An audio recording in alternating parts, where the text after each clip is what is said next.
लेकिन याद रखना शेख आसिफ, आज कोर्ट का जजमेंट आया है। जजमेंट इनमें कौन से सुरखाब के पर लगे थे जो इनको 20 करोड़ रुपये का फंड दिया गया कि अगर आप मेरे 2 नंबरी कारोबार का साथ देंगे तो मैं इलेक्शन में आपका साथ दूंगा। पैदाइशी कांग्रेसी थे, इस्लाम में दाखिल हुए थे, 24 घंटा नहीं हुआ इन्होंने ऐलान कर दिया कि हमारा इस्लाम से कोई ताल्लुक नहीं है। वाज़ेह तौर से ये बात दिखती है कि शेख आसिफ सोया नहीं था। Welcome to Marhaba kids mall Islampura Malegaon. Manav Samachar, मानवता के हक में। अस्सलामु अलैकुम व रहमतुल्लाहि व बरकातुहू। नहमदुहु व नुसल्ली अला रसूलिहिल करीम, अम्मा बाद। तेरी रहमतों का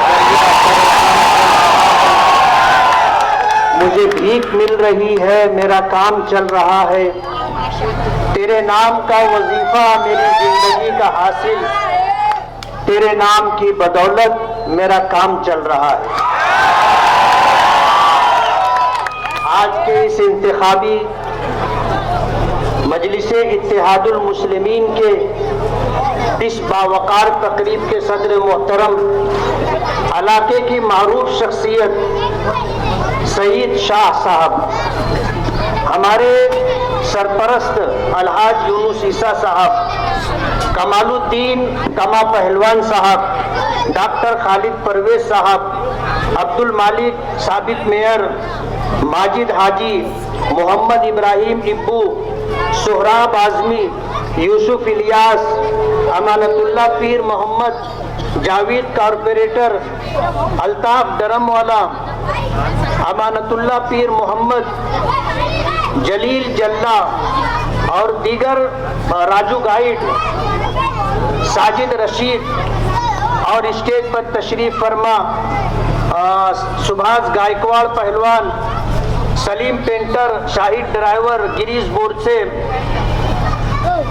अल्ताफ शाह, रियाज अंबानी, इस्माइल जुम्मन, राजू फ्रूट वाले। वक्त बहुत कम है, मुझे बात तो बहुत कहनी थी, लेकिन मैं आपको चंद मिनटों में कुछ अहम बातें कहना चाहता हूँ। आज हमारा मुकाबला जिनसे है जिन्होंने कांग्रेस छोड़ी, जिस पार्टी ने उनको जीरो से हीरो बनाया था, उनके साथ गद्दारी की। बाद में पछतावा हुआ, कांग्रेस के दर पर जाकर नाक रगड़ते रहे और एक मर्तबा नहीं 10 मर्तबा गए, लेकिन कांग्रेस पार्टी ने उनको टिकट नहीं दिया। अजीत दादा पवार से जाके निफाड़ में खुफिया मुलाकात करते और मुलाकात करने के बाद उनसे वादा होता है कि हम आजाद लड़ेंगे और चुनकर आने के बाद आपके साथ रहेंगे, यानी बीजेपी में जाएंगे। आप अंदाजा कर सकते हो, महाराष्ट्र के अंदर 288 एमएलए जिसमें मैं भी हूँ। अजीत दादा पवार ने किसी एमएलए को 20 करोड़ का फंड नहीं दिया। इनमें कौन से सुरखाब के पर लगे थे जो इनको 20 करोड़ रुपये का फंड दिया गया है। सरकार अकलियतों की और मुसलमानों की दुश्मन है। यूपी में मदरसों का क्या हाल किया गया है, आपने अगर अखबारात पढ़े होंगे, आपको वाकफियत होगी तो आपको पता होगा। बीजेपी सरकार हमारे मदरसों में घुसना चाहती है, हमारी मस्जिदों में घुसना चाहती है। हमने कब सरकार से मांगा था कि आप हमारे मदरसों के लिए 10 लाख रुपए का फंड दो? हमने कब मांगा था कि हमारी मस्जिदों के लिए आप जो है सोलर जो है वो स्कीम हमको दो? कब हमने मांगा था? हम तो गैरतमंद मुसलमान हैं, ईमान रखने वाले मुसलमान हैं। हम मरना पसंद करेंगे लेकिन गुलामी की जिंदगी नहीं गुजारेंगे। हम मरना पसंद करेंगे लेकिन अपनी मस्जिदों में, अपने मदरसों में फिरका परस्त बीजेपी और आरएसएस की दखल अंदाजी बर्दाश्त नहीं करेंगे। हम कमाते हैं, रोज कमाते हैं, रोज खाते हैं, लेकिन हम अपनी मस्जिदों की तामीर के लिए, अपने मदरसों को चलाने के लिए कभी हमने सरकार से कोई फंड नहीं मांगा। आप बीजेपी से साजबाज करके हमारे मदरसों तक और हमारी मस्जिदों तक बीजेपी को लाने की कोशिश कर रहे हैं। ये जो पार्टी लेकर के आए थे, ये पार्टी उन्होंने मुतारफ कराया इस्लाम। जाहिर बात है, आज उस पार्टी से जो लोग जुड़ेंगे, उन्होंने नारा लगाया था इस्लाम जिंदाबाद, इस्लाम जिंदाबाद। ये वो नारा था जो बीजेपी पूरे महाराष्ट्र में चला रही है कि मुसलमानों की तरफ से ऐसी बात सामने आए कि हिंदुओं की वोट मुत्तहिद हो जाए। ये उसी साजिश में मुब्तला है और इन्होंने ऐसा नाम लाया, इस्लाम का नाम दिया। जाहिर बात है, तुम हारोगे तो लोग फिर कल कहेंगे कि इस्लाम हार गया। आज जो लोग कह रहे हैं इस्लाम जिंदाबाद, जो आपके सियासी मुखालिफ होंगे वो कहेंगे इस्लाम मुर्दाबाद। अल्लाह जज़ाए खैर दे शहर के उलमा को, शहर के अइम्मा को, जिनसे इनको शेख रशीद साहब और उनके खानवादे को घिन आती है। उन्होंने रात के 1:30 बजे फतवा दिया कि ये नाजायज और नाकाबिले कबूल है। 24 घंटा नहीं हुआ, ये कांग्रेसी पैदाइशी कांग्रेसी थे, इस्लाम में दाखिल हुए थे और 24 घंटा नहीं हुआ, इन्होंने ऐलान कर दिया कि हमारा इस्लाम से कोई ताल्लुक नहीं है। जिनको हमने झंडा और डंडा दिया था वो उसको अपने घर में संभाल करके रखते हैं।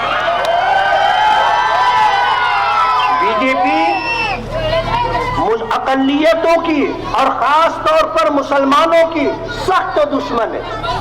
आज पूरे हिंदुस्तान में वक्फ की अमलाक 2 लाख एकड़ से ज्यादा जमीनें हैं। आज बीजेपी ये चाहती है कि वक्फ पर से मुसलमानों का हक खत्म हो जाए। जो वक्फ तरमीमी बिल हाउस में लाया गया था, उस वक्फ तरमीमी बिल के जरिए से सरकार ये कोशिश कर रही है कि मुसलमानों को देना तो कुछ नहीं है, लेकिन उनकी अमलाक, उनकी जायदाद, उनके मदरसे, उनकी मस्जिदें, उनके मकातिब, उनके यतीम खाने सब उनसे छीन लिए जाए। वो सीएए का प्रोग्राम है कि हम हिंदुस्तान में रह करके अपने आप को हिंदुस्तानी साबित करने के लिए सारे पेपर हमको मुहैया कराने होंगे। आसाम देख लीजिए, वहां कितने लोग हैं कि शौहर जेल में है, बीवी घर पर है, बाप जेल में है, माँ घर पर है, कहीं बीवी जेल में है, शौहर घर पर है, बच्चे जेल में हैं, माँ बाप जो है घर पर हैं। यानी डिटेंशन कैंप में कितने मुसलमानों को डाल दिया गया। अल्लाह जज़ाए खैर दे हजरत मौलाना सैयद अरशद मदनी दामत बरकातहुम को। जमीयत उलमाए हिंद ने सुप्रीम कोर्ट में ये मुकदमा आज से नहीं बरसों से लड़ करके ये फैसला सुप्रीम कोर्ट से करवाया कि जो लोग आसाम में 1971 से रह रहे हैं वो गैर हिंदुस्तानी नहीं कहलाएंगे, चाहे उनके पास पेपर कम। ये पूरे मुल्क में एनआरसी के नाम पर मुसलमानों को गैर मुल्की बनाने की साजिश है। जाहिर बात है, हमें हिंदुस्तान से निकाल नहीं सकते, कोई मुल्क को हमें कबूल नहीं करेगा, कोई हमें पनाह नहीं देगा। हमें हिंदुस्तान में खुली और ओपन जेल में रखने का प्रोग्राम बीजेपी बना रही है और ये बीजेपी के हमने वाला हम प्याला बन करके मालेगांव के आवाम की वोटों को ले करके पूरे हिंदुस्तान के मुसलमानों को दुख और तकलीफ में डालना चाहते। मैं आपको बताना चाहता हूं कि ये आज हर 2 नंबर का काम जो शहर में हो रहा है उसकी सरपरस्ती करते हैं, उसके पार्टनर बनते हैं, उनसे हफ्ता वसूलते हैं और यही पैसा पुलाव बना करके आपको खिला रहे हैं। आराम का खुद खा रहे हैं, लोगों की आमदनी हराम की आमदनी में पार्टनरशिप ले रहे हैं, लोगों से खोटा काम करने वालों से हफ्ता ले रहे हैं और शहर के लोगों को इसी गलत रुख पर ले जाना चाहते। मैं आपसे और आपके जरिए अपनी उन गयूर माओ और बहनों से जो आज घरों में बैठकर मेरी बात सुन रही हैं, ये पैगाम देना चाहता हूं कि ये हमारी नस्लों को तबाह और बर्बाद करना चाहते, ये हमारी नस्लों को गलत रास्ते पर डालना चाहते और इस बात के लिए कोशा है कि इस शहर के अंदर हमारे पास इतना पैसा होगा कि हम इतना पैसा खर्चा करेंगे कि कोई हमारे सामने आने की हिम्मत नहीं करेगा। आपको अल्लाह जज़ाए खैर दे। जब 2009 में मैंने आवाज दी थी कि इस शहर में जो लोग गलत कारोबार में मुब्तला हैं, अगर उनके सामने मैं उम्मीदवारी कर रहा हूं तो आप मुझे जमीर की आवाज पर वोट दो और अपनी जायज और हलाल कमाई का 1 रुपया दो, तो आपने मुझे नवाजा था। 84,000 रुपए से ज्यादा 1-1 रुपये की शक्ल में आपने मुझे दिया था। हमारा शहर पैसा लेने वाला नहीं, पैसा देने वालों का शहर है। हमारा शहर ईमानदारों का, दियानतदारों का, मेहनत कशों का, मस्जिदों मदरसों के लिए चंदा देने वालों का शहर है। हम हरामखोर नहीं है। आपको अगर ये पसंद है तो आप हरामखोरी करें। मैं आज आपसे वोट की अपील करना चाहता हूं और आपको ये बताना चाहता हूं कि अगर मेरी जात से आपको फायदा नहीं पहुंचा होगा, ऐसा हो सकता है, लेकिन मैंने कभी आपको नुकसान नहीं पहुंचाया। आज जो हमारा था हमारा है, जो हमारे नहीं थे नहीं है, हमने कभी उनके खिलाफ कोई नुकसान पहुंचाने वाली कार्रवाई नहीं की है। ये हो सकता है कि हमने आपकी उम्मीदों के मुताबिक काम नहीं किया होगा, लेकिन हमने कभी किसी के काम में टांग नहीं डाला। हमने नशे का कारोबार नहीं किया, हमने आपके बच्चों को नशेड़ी नहीं बनाया, हमने आपको चोरी के रास्ते पर नहीं डाला कि आप प्लास्टिक का कारखाना चलाओ और चोरी की बिजली इस्तेमाल करो और हमको हफ्ता दो।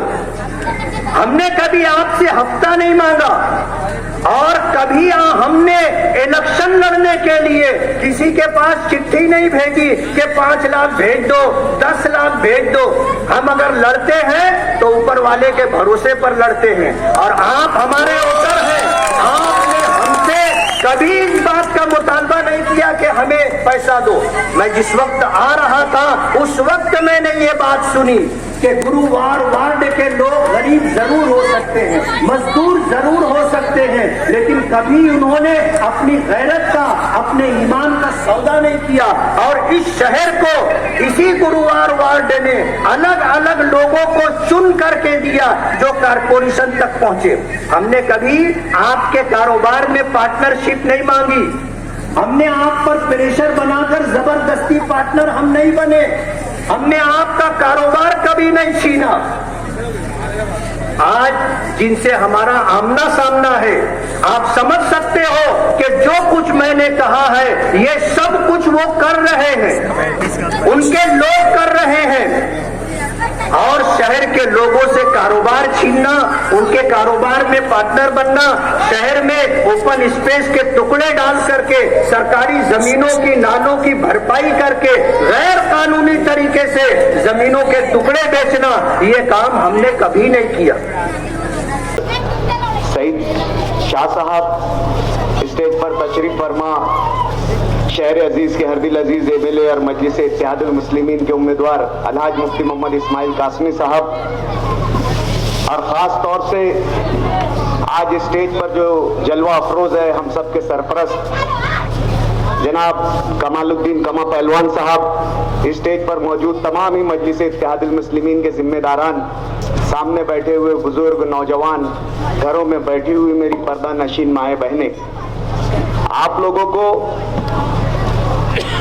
बखूबी इल्म है इस बात का कि आने वाले महीने में 20 नवंबर को जो है महाराष्ट्र के साथ साथ मालेगांव शहर असेंबली का भी इलेक्शन होने जा रहा है।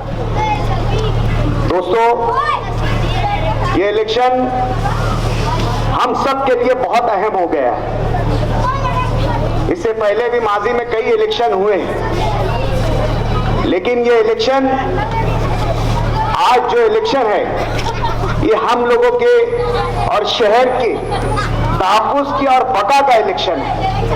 अगर इस इलेक्शन में हमने बेदारी के साथ हिस्सा नहीं लिया और सही उम्मीदवार को मुंतखब नहीं किया, तो आने वाले वक्तों में ये शहर जो है अपनी असल पहचान खो देगा। जो शहर का तशख़्ख़ुस है, जो शहर की पहचान है, शहर एक जो मस्जिद मीनारों का शहर कहलाता है, इल्म अदब का गहवारा कहलाता है, अमन शांति का गहवारा कहलाता है, ये शहर फिर ऐसे लोगों के हाथ में चले जाएगा जिनका आपने खूब तमाशा जो है माजी करीब में देखा है। ये जलसा आज जहां हो रहा है, इस मुकाम को गुरुवार वार्ड कहते हैं, सैलानी चौक है, इसे कल्ब सियासत कहते हैं, यानी सियासत का दिल है। ये इलाका है तो गरीब बस्ती कहलाता है। यहाँ पर बसने वाले लोग रोजमर्रा की अपनी जरूरियात को पूरा करने के लिए यौमिया उजरत पर काम करते हैं, रोज मेहनत करते हैं, रोज कमाते हैं, रोज खाते हैं, लेकिन सियासी तौर से बहुत शऊर रखते हैं। ये इलाका जिन लोगों पर मुश्तमिल है वो अपनी एक तारीख रखते हैं। यहाँ पर रहने वाले बहुत सारे लोग पुलिस एक्शन के बाद यहाँ पर तशरीफ लाए। बहुत सारे लोग उत्तर प्रदेश से रोजगार की तलाश में यहाँ पर तशरीफ लाए। ऐसे लोग हैं, ये ऐसे लोगों का मजमुआ है ये बस्ती। यहाँ पर अलग अलग तहजीब, अलग अलग सकाफत है, लेकिन सियासी फैसला करने की कुव्वत यहाँ के लोगों में बहुत ज्यादा अच्छी है और बहुत ज्यादा बेहतर है। माजी में इस इलाके में लोग बोलते हैं कि बिरादरी के नाम पर यहाँ पर रोड इलेक्शन होता है। लोग कहते हैं कि यहाँ पर इलेक्शन जो है असबियत की बुनियाद पर होता है, लेकिन मैं नहीं मानता हूं।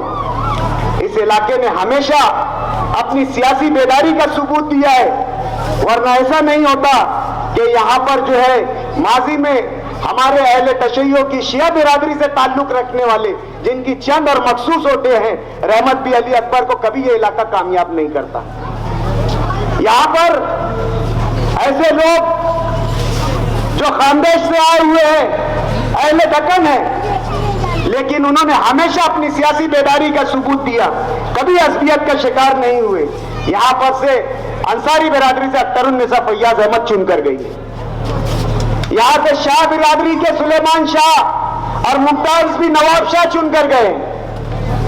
यहाँ से पगड़ी मोमिन बिरादरी के हमारे लियाकत भाई बेकरी वाले, अजीज बेकरी वाले की वालिदा चुनकर गई है। मराठवाड़े से जो है ताल्लुक रखने वाले इस्माइल नांदेड़ी यहाँ से चुनकर गए। मेरा कहने और बोलने और बताने का सिर्फ मकसद ये है कि ये इलाका सियासी शऊर रखता है, समझता है कि उन्हें सियासत में क्या फैसला करना है, किन लोगों को नुमाइंदगी देना है, किन लोगों के हाथों में शहर का और इलाके का मुस्तकबिल देना है। आज यहाँ पर लोग असबियत का नारा लगा रहे हैं, असबियत के बीज बोने की कोशिश कर रहे हैं, असबियत के नाम पर इस इलाके को जो है दो लोगों में बांटने की कोशिश कर रहे हैं। लेकिन इंशाअल्लाह अजीज माजी के इस इलाके के लोगों का सियासी शऊर बताता है कि इन्हें फैसला करना आता है। और आने वाले वक्तों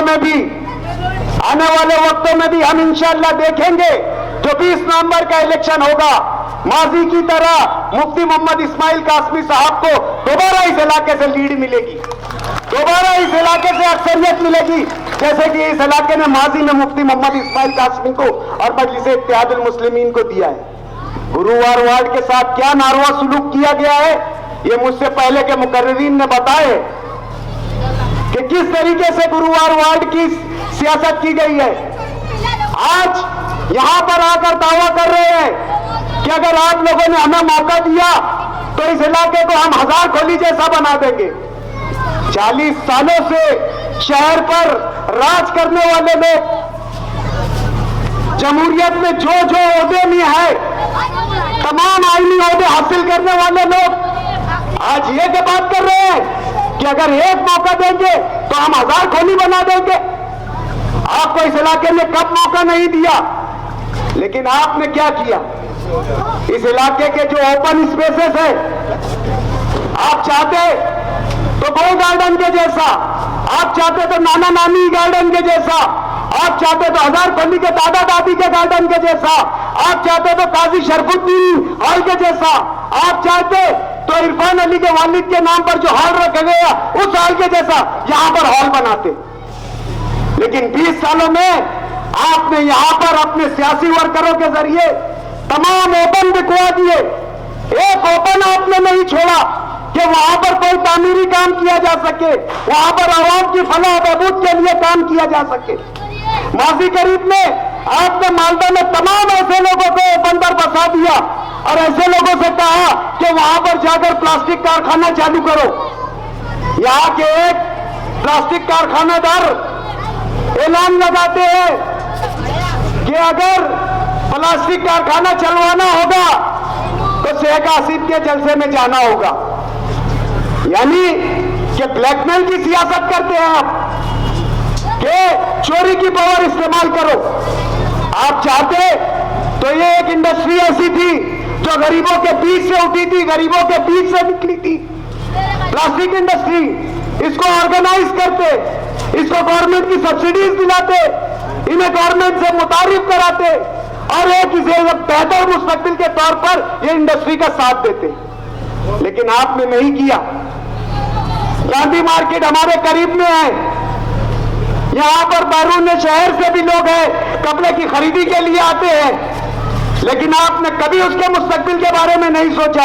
गांधी मार्केट के लोगों, मैं आपको खबरदार कर रहा हूं, आपको जगा रहा हूं, बेदार कर रहा हूं कि मुस्तकबिल में जल्द ही आपकी जो जगह पर मार्केट बना हुआ है, अंदर ही अंदर उसका लेन देन हो चुका है, सौदा हो चुका है, कोर्ट का फैसला आ चुका है। जिस तरीके से शहर में आप देख रहे होंगे कि इनका खानदान जैसे जो लिटिगेशन की जगह है वो जगहों पर जो है खरीद कर उस जगह को बेच रहा है, अली अकबर और दीगर बहुत सारी जगह। अनकरीब मैं आपको बावर करा रहा हूं कि आपके गांधी मार्केट का भी यही हाल होने वाला है। ये आपके कभी जो है खैर खवा नहीं रहे, कभी ये आपके बेहतरी और भलाई का फलाह बहबूदी का काम नहीं किए।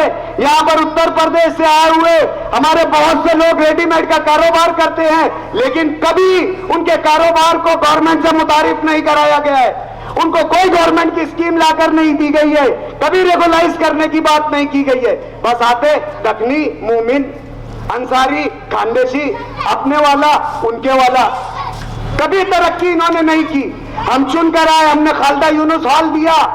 आप इन इलाकों की पुख्ता सड़कें देख रहे हैं, इस इलाके की तामीरात देख रहे हैं, हमने यहां पर तामीराती काम का सबूत दिया। इन्होंने क्या किया? यहां के नौजवानों के मुस्तकबिल के साथ खेला। इनके साथ रहने वाले जो राजू भाई कलेजी वाले मरहूम, अल्लाह जन्नत नसीब करे, मरहूम की मेरी आखिरी मुलाकात थी। रो रो कर मुझसे गुजारिश कर रहे थे कि डॉक्टर साहब मेरे बच्चों को काम धंधे पर लगा दो, पावर हाउस में अगर आपका कोई वसीला होगा तो वसीले से लगा दो। जिंदगी देने वाला राजू कलेजी आखिरी वक्त में अल्लाह को हाजिर नाजिर जान कर कह रहा हूं, रो रो कर मुझसे गुजारिश कर रहे थे। इन्होंने उनके बच्चों को काम तो नहीं दिया। हाँ जरूर इनके छोटे भाई खलील को, शेख रजाक को अब्दुल मालिक के फायरिंग केस में पैसों की लालच देकर उसको जो है डमी जो है मुल्जिम बनाकर पेश किया। इन्होंने कभी रोजगार देने की कोशिश नहीं की। आमीन खान कलेजी वाले के साथ मिलकर उसे ये वादा किया गया कि ये जमीन अली अकबर की हम हड़पेंगे, तेरा मेहनताना दे देंगे, लेकिन आज तक वो नौजवान जो है अपने मेहनताने के लिए तरसता रहा। कोई मुस्तकबिल यहां पर लोगों को नहीं दिया गया, कोई रोजगार की बात नहीं की गई है। आकर ऐसे नौजवानों को गुमराह किया जा रहा है, ऐसे लोगों को साथ में लेकर चला जा रहा है जो 2 नंबरी कारोबार करते हैं। इस इलाके के एक 2 नंबरी ने मुफ्ती मोहम्मद इस्माइल कासमी से जो है मुलाकात की और कहा कि अगर आप मेरे 2 नंबरी कारोबार का साथ देंगे तो मैं इलेक्शन में आपका साथ दूंगा। बाखुदा मुफ्ती साहब ने उसे वाज़ेह तौर से कह दिया कि मैं इलेक्शन हारना पसंद करता हूं, लेकिन तेरी साथ कैसे कभी नहीं चाहूंगा। हम लोगों के मुस्तकबिल के साथ खेलने वाले नहीं है, हम लोगों का मुस्तकबिल बेहतर बनाने वाले लोग हैं। आपके सामने कसम खा खा कर बात कही गई कि मैं अब्दुल मालिक के जो है केस में जो है मुलविस नहीं हूं। आज कोर्ट का जजमेंट आया है, जजमेंट जिसमें कोर्ट ने वाज़ेह तौर से कहा है कि पब्लिक प्रोसिक्यूटर मिस्टर वशील अर्नेट senior counsel of the petitioner pointed on the discrepancy in the statement one Sheikh Asif के बयान में तजाद है। इस तरीके से क्लियर तौर से जो है जो हमारे वकील वशी की बात को कोर्ट ने माना, wherein he has stated that on the day of the incident he left in the midnight at about 12 AM। उन्होंने कहा था कि रात के 12 बजे जब मालिक पर हादसा हुआ मैं घर चला गया था। After which he slept and learned of the incident of assault on Abdul मालिक यूनुस अबाउट 2:30 AM।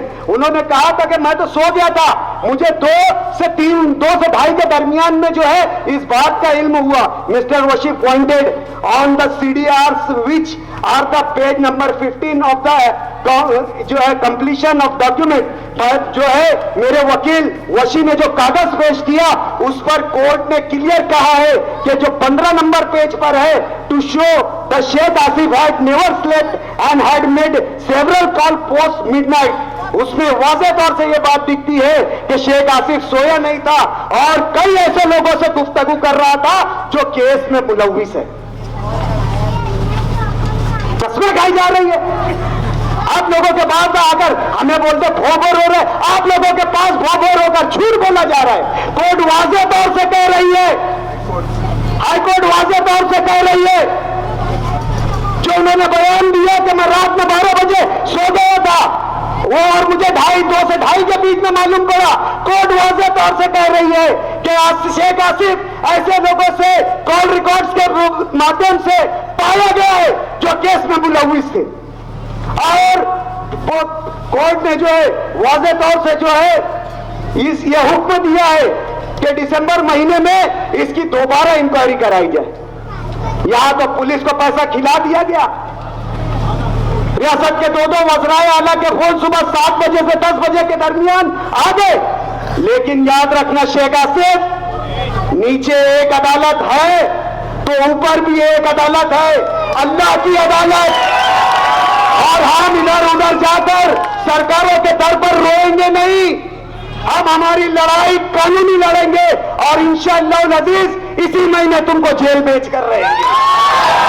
इसी महीने हम नहीं कह रहे, ये जो पुलिस जिसने इंक्वायरी की उसी ने गलती से बता दिया और स्टेटमेंट भी ले लिया, वो पुलिस भी जाएंगे और पैसे खिलाने वाले भी जाएंगे। माजी मुस्तकबिल करीब में इंशाअल्लाह आप देखेंगे कि जिन्होंने ये कांड और ये रचा उनको जो है कानून अपना सबक सिखाएगा। दोस्तों, हमें किसी के बहकावे में नहीं आना है। जो इस तरीके की सियासत करते हैं, गुंडागर्दी की सियासत करते हैं, आपके नौजवानों को गुंडागर्दी की तरफ माइल कर रहे हैं, आपके बच्चों को नशे की आदतें लगा रहे हैं। इस इलाके की मां बहनें और इस इलाके के मेरे भाई ऐसे हैं जो यौमिया उजरत पर काम करते हैं, रोजाना की अपनी कमाई से लाकर अपने गरीब बच्चों का पेट भरते हैं, उनके बेहतर मुस्तकबिल की ख्वाहिश रखते हैं कि अगर उनकी मेहनत की कमाई से उनका बच्चा उनके बुढ़ापे का सहारा बने। लेकिन यहां पर नशा बेचने वालों का सपोर्ट किया जा रहा है। क्या आपको नहीं मालूम अली अकबर के पास जो लोग नशे का कारोबार कर रहे हैं उनकी पुश्तपनाही कौन कर रहा है? क्या आपको नहीं मालूम पीछे गार्डन में जो जुगाड़ चला रहे हैं, नशे का कारोबार कर रहे हैं, वो कौन किन की पुष्टपनाही में है? बार बार आप लोगों को बताने की जरूरत नहीं है। मेरे भाइयों बहनों और माँ घरों में बैठे हुए मेरी पर्दा नशीन माँ बहनों, आपको अपने मुस्तकबिल का फैसला करना है, आपको अपने शहर का फैसला करना है। तामीरी सियासत तो हम करते रहेंगे, आपका कोई तामीरी काम नहीं रुका है। ये इलाके में गली बारीक बारीक गली गली में जो है सड़कें तामीर हो चुकी है, आपकी जरूरतें पूरी हो चुकी है। अभी आपको ध्यान देना है तो सिर्फ मुस्तकबिल में आपका माशरा, आपका समाज ऐसे गुंडा अनासरीन से भाग रहे, ऐसे समाज दुश्मन अनासरीन से भाग रहे। आज हमारे स्टेज पे इब्राहिम भाई बैठे हुए हैं। ये इब्राहिम महबूब भाई, इंसान की पहचान होती है कि अगर इंसान पहचाना जाता है तो अपने पड़ोस वालों के सुलूक से पहचाना जाता है। इनकी दीवार और शेख आसिफ की दीवार एक है, लेकिन उनका स्टेज खयाबान निशात में लगा है और यह सैलानी चौक में बैठे हुए। यही फर्क है, यही फर्क है मेरे भाइयों, यही फर्क है। इसी फर्क को याद रखते हुए आने वाली 20 नवंबर को पतंग निशान पर मुहर लगाकर मुफ्ती मोहम्मद इस्माइल कासमी साहब को लाखों की तादाद में वोट देकर अपनी दीनी मिल्ली सियासी बेदारी का सबूत दे। वाखिर दावाना अनिल हम्दुलिल्लाहि रब्बिल आलमीन।